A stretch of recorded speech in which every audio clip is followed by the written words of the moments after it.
Hi guys! So today ay gagawa si Papa ng kalingking. So sabi niya balatan ko na daw ang kamote.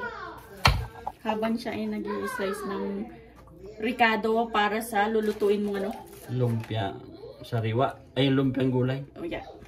So mamaya na lang.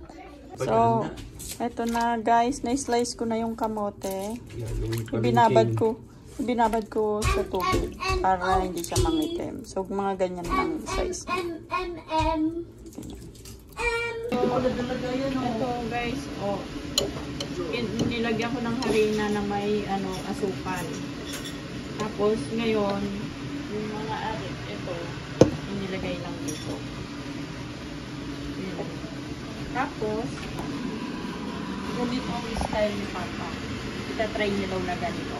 Kung mag-i-slide ng maganda dito sa kawali. So, ayan na guys.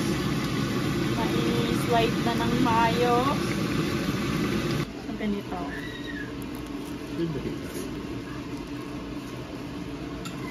Sarap. Ganyan lang. Nakita nyo. Pumigit kayo. Ulitin niya ni Papa. Na. Palingking.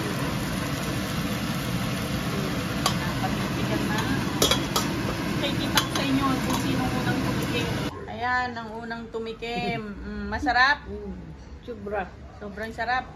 Crunchy. Oo, pwede nang itinda. Yes. $5 each. Oo, wala nang bibili niyan. $5 each. Piso. $1 each. Sarap niya. Ganito ang kalingking. Oo. Maano pa nga ito, may taba pa eh. Dapat nga yung mga ganito lang dapat. Pero masarap. Okay. Approve. So, ating uhusgahan na ang kalingking ni Papa. Ay. Ito.